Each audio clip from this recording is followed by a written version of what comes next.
Bienvenue dans le show, 93e épisode du show Accès Succès. Aujourd'hui, je te présente comment passer d'opérateur à propriétaire dans ton entreprise. Donc, arrêter d'être la pièce qui fait tout, mais surtout les systèmes et les compétences clés qu'il te faut développer pour y arriver. Parce que si tu ne mets pas ça en place, c'est quasiment impossible que tu te sortes de la pieuvre, la personne qui porte tous les chapeaux. Donc, aujourd'hui, c'est vraiment de ça dont on va parler.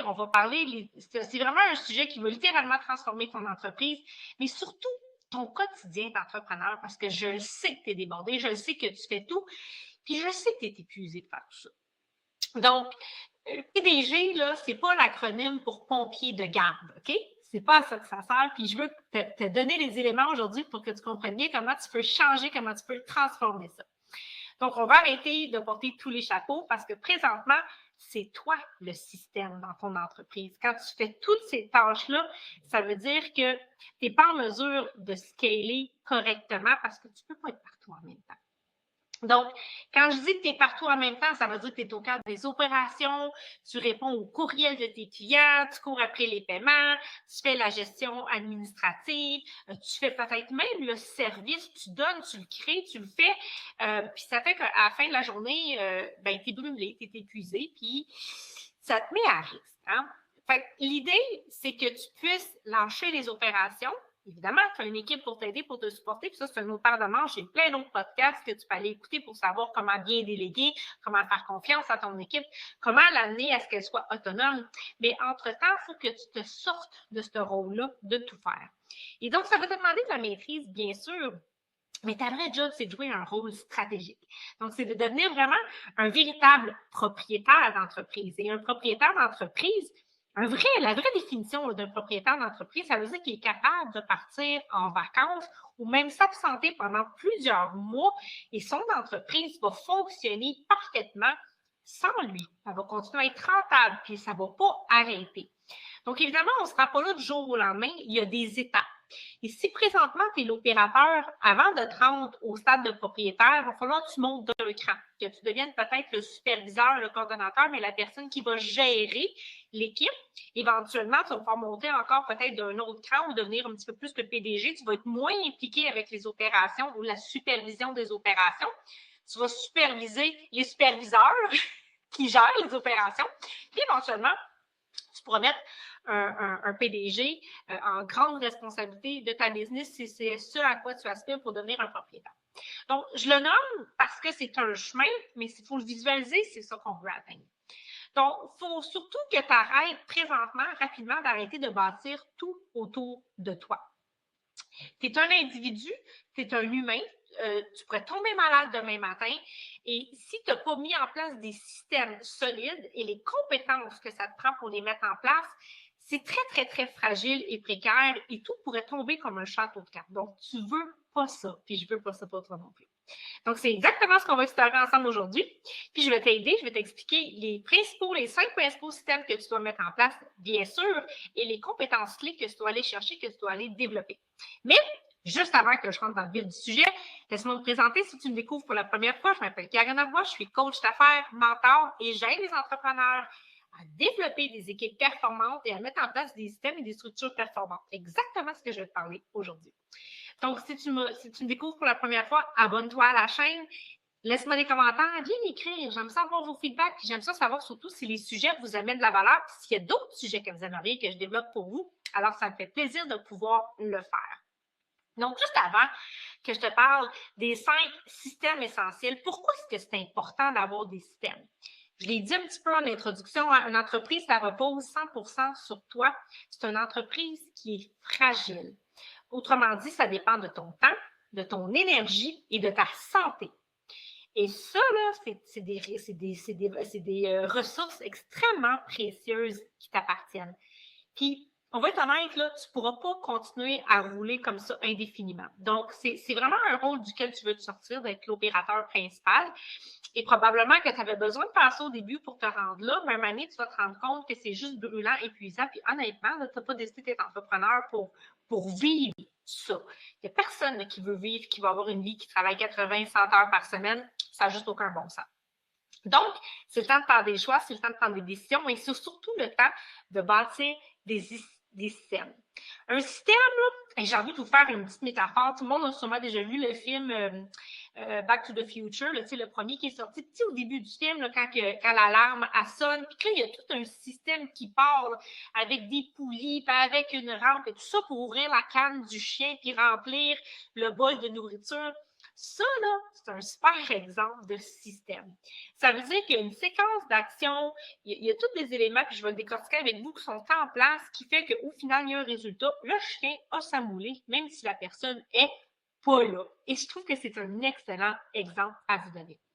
Donc, ça fait que ça peut fonctionner, en gros, là, le résumé de tout ça, c'est que ça peut fonctionner sans intervention directe de toi. Et ça te permet, toi, de prendre la hauteur, de vraiment déléguer, puis il y a des façons de le faire, on va passer au travers tantôt, puis de te concentrer sur ta vraie vision sur le long terme, puis qui sait, peut-être même partir d'autres business. Donc, ce que tu dois vraiment garder en tête avec ce que je viens de dire, c'est qu'une entreprise qui repose sur des individus, c'est fragile, c'est instable. Puis une entreprise qui repose sur des systèmes, c'est comme ça que tu vas bâtir sur du durable et que tu vas être capable de scaler d'opérateur à superviseur, à PDG, puis éventuellement passer à propriétaire. Super! Donc, les 5 systèmes essentiels, quels sont-ils? Donc, dans un premier temps, ça te prend un système de gestion des opérations. Donc, évidemment, tu ne seras plus l'opérateur, mais il faut que les opérations continuent à avoir lieu. Donc, c'est important, c'est le cœur de ton entreprise. C'est souvent comme ça que ton offre de service, elle est donnée, elle est délivrée. Donc, c'est important. L'objectif ici, c'est vraiment de standardiser et d'automatiser tout ce qui peut être fait, tout ce qui est répétitif. Puis comment qu'on fait ça? Des fois, ça va être des humains là, qui vont le faire. Des fois, ça peut être aussi fait au niveau avec la technologie, mais dans tous les cas, ça prend des procédures, ça prend des processus, ça prend des fonctionnements. Il faut que ce soit clair et bien établi. Donc, concrètement, il faut les documenter, ces tâches-là. Il faut faire des SOP, comme on dit, des Standard Operation Procedure. C'était beau, ça. Mais en gros, c'est vos procédures standardisées. Donc, comment est-ce que je veux que ça se passe? Et c'est vos critères, c'est vos standards de qualité. Donc, s'ils ne sont pas... Puis là, présentement, ils sont tous dans vos têtes. Là. Parce que t'es l'opérateur, ça veut dire que c'est tout dans ta tête. Donc, tu dois extraire ça. Il y a des façons super faciles de le faire. Je vais vous donner un exemple. Vous pouvez vous enregistrer sur des petites procédures, sur des façons de faire, des mini-vidéos, puis vous pourriez faire un programme de formation avec vous qui est enregistré, par exemple. Vous pouvez le faire vocalement avec ChatGPT, dire comment vous faites les choses, nommer les grandes étapes, et vous lui demandez de rédiger la procédure pour vous. Il y a vraiment des façons de le faire facilement et simplement sans vous casser la tête. Mais ça doit être écrit, ça doit être documenté pour que quand vous allez transférer cette information-là, il y ait de la référence pour les gens, la relève, l'équipe qui va faire le travail. Donc, c'est ça un peu ce que ça veut dire. Ça prend la gestion des opérations et il faut séquencer ça. Donc, ça, c'est le premier des systèmes que vous avez besoin. Le deuxième des systèmes qui est un incontournable, vous allez comprendre pourquoi, c'est évidemment tout le système de gestion financière. Et là, souvent, j'entends des gens que oui, j'ai délégué ma comptabilité. Fine, c'est correct que tu délègues ta comptabilité, mais tu dois quand même comprendre et connaître tes chiffres. Il faut que tu t'assures que ton comptable ou ta technicienne comptable a ce qu'elle fait, A ou I, là, c'est pas important, puis que tu as le nez dans tes affaires, OK? Tu n'as pas besoin d'être comptable, comme j'ai dit, mais tu as besoin de savoir où va ton argent, puis comment qu'il rentre aussi. C'est essentiel, c'est primordial, c'est la base. Sinon, tu vas vraiment tomber un moment donné sur le respirateur, puis il n'y a pas aucune entreprise qui veut ça. Donc, mets en place un tableau de bord pour suivre tes revenus, pour regarder tes dépenses, suivre tes marges, tes écarts, tes profits. Vous seriez tellement surpris de savoir avec combien d'entrepreneurs que je parle qui ne connaissent pas le chiffre, puis ils gagnent des millions. Là, je suis comme, my God! Et puis, ils sont insécures. Ben, je comprends. Ils ne savent pas. Puis, tu sais, il y a tellement d'outils qui existent maintenant. Donc, par exemple, il y en a qui utilisent QuickBooks, mais QuickBooks t'en fournit un tableau, t'en fournit des données. Donc, ça peut obligé d'être quelque chose qui est fait manuellement. Utilisez des systèmes que vous avez déjà. Donc, deuxième système que ça prend absolument pour mettre en place, c'est la gestion financière, c'est le système de facturation. Hein, on rentre dans les processus encore, le système de perception. Bref, tout ça rentre dans la gestion financière. Le troisième système, maintenant que ça te prend, c'est tout ce qui va tourner sur ton système marketing et de vente. Donc, un système qui va générer des clients potentiels. Donc, le bouche à oreille, c'est bien le fun. Tant mieux si tu as assez de volume. Mais moi, c'est le fun. J'ai envie de vous suggérer de diversifier vos façons d'aller chercher des clients.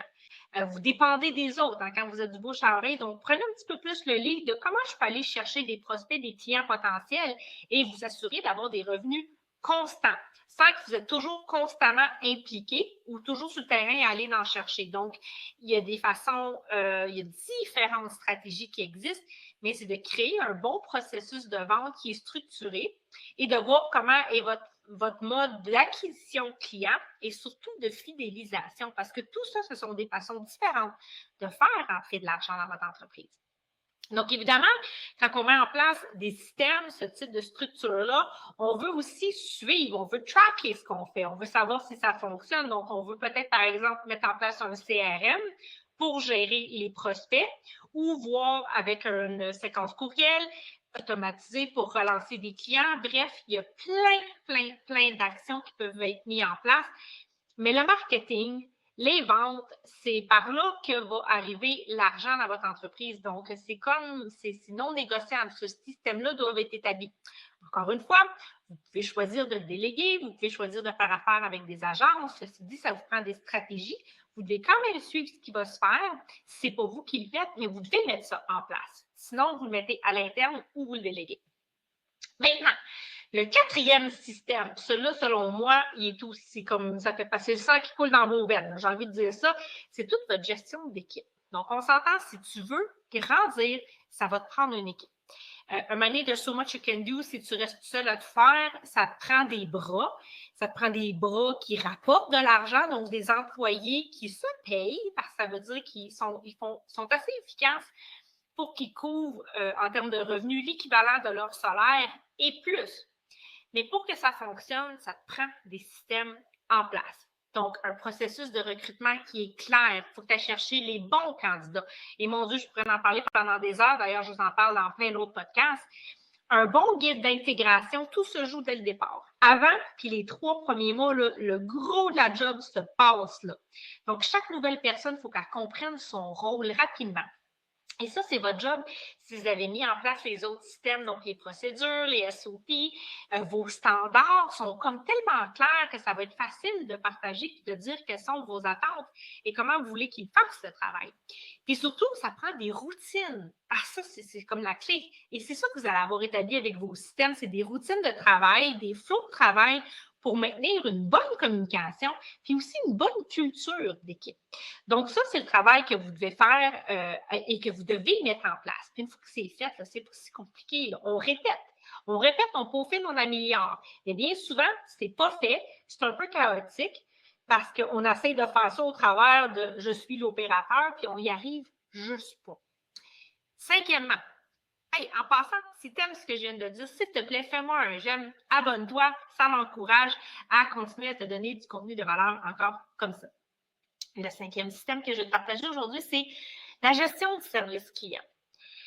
Fidéliser les clients, là, ça n'a pas de prix, puis ça fait vraiment la différence dans ton entreprise. Donc, mettez en place des systèmes pour être capable de recueillir les feedbacks, les retours, à faire des sondages de satisfaction, régler les problèmes à l'interne. Il n'y a rien de pire qu'un client insatisfait si les délais de réponse sont trop longs, si les retards, si les erreurs. Ça finit par faire que les gens ne voudront plus faire affaire avec vous, ne vous référeront pas, puis ça fait mal à votre entreprise. Puis au contraire, un client qui est hyper satisfait, il va peut-être vouloir payer un peu plus cher qu'un autre concurrent, mais il sait qu'il va être bien servi. Donc, moi, je suis la première personne à prôner la qualité, puis une des premières choses que moi, je regarde, ça, c'est moi qui arrive à fois, là, mais c'est le délai. Moi, si je n'ai pas de réponse, sincèrement, là, je passe au suivant. Moi, si tu n'es pas capable de me répondre et que tu offres un service, ça veut dire, ça me démontre que tu n'as pas ce souci-là de prendre soin de tes clients. Donc, ça, c'est ma propre perception, mais mettez vos critères. C'est quoi vos standards? Mais fidélisez vos clients. Ça coûte, des fois, vous payez cher pour aller les chercher, ces clients-là. Donc, prenez-en soin. Et donc, voilà, c'était les 5 systèmes que j'avais pour toi aujourd'hui. Maintenant, rapidement, c'est beau avoir des systèmes, mais pour les opérer, pour les mettre en place, ces systèmes-là, puis pour bien que tout ça soit bien huilé, là, comme on dit, ça prend des compétences. OK? Donc, Une des premières compétences qu'il faut que tu ailles développer, que tu ailles chercher, parce que si tu es l'opérateur, ça veut dire que tu es bon dans ta zone de génie, mais les autres compétences, tu les as peut-être pas. Tu dois te les approprier, tu dois aller les chercher, ces compétences-là. Et la première, c'est d'apprendre à gérer les ressources humaines. C'est complexe, gérer des humains. On fait affaire avec des gens qui ont des émotions, c'est pas des robots, et ça demande énormément de compétences ou des techniques de communication. Ça prend aussi du talent pour trouver les bons talents, donner des directives claires, puis c'est toujours d'être confronté par rapport à vous-même dans votre leadership. Donc, il faut développer votre leadership et votre compétence en gestion des ressources humaines. Ça s'apprend. Ça s'apprend à apprendre à recruter, apprendre à déléguer, apprendre à motiver, apprendre à encadrer. Et c'est votre rôle. Donc, allez vous former pour ça. La gestion financière. Donc, c'est beau avoir les systèmes, mais je dois être capable de comprendre, de développer mon intelligence financière, de m'instruire sur les finances. C'est important. C'est pas juste de dire je veux déléguer à quelqu'un. Vous devez avoir un minimum de compétences. Vous devez développer aussi vos bases en termes de stratégie et de leadership.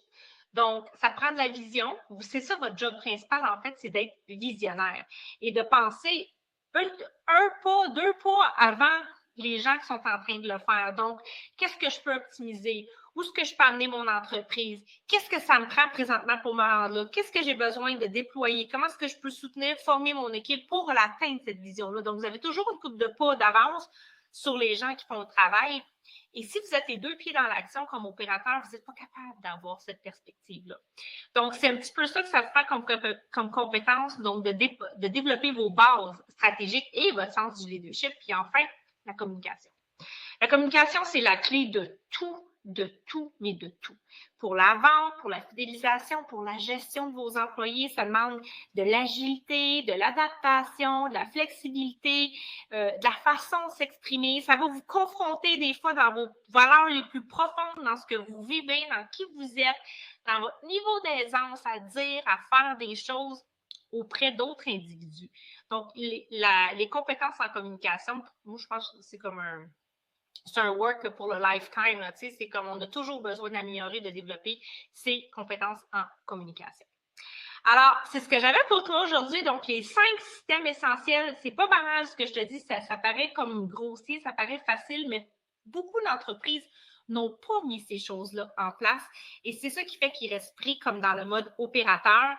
Fait que si tu veux te sortir de ça, il faut les bâtir, ces systèmes-là. Puis après ça, c'est ton bout à toi de développer tes propres compétences de leader, les compétences clés que je viens de te nommer. Puis si tu as besoin d'aide pour faire ça, ben c'est mon expertise. C'est exactement ce que je fais dans la méthode Lead Focus. Donc, j'ai envie de t'inviter, prends un appel, réserve un appel exploratoire, c'est gratuit. On va regarder où ce que tu es, c'est quoi ta réalité. Puis si c'est fait pour toi, je vais te le dire. Puis si ça ne l'est pas, je vais te le dire aussi.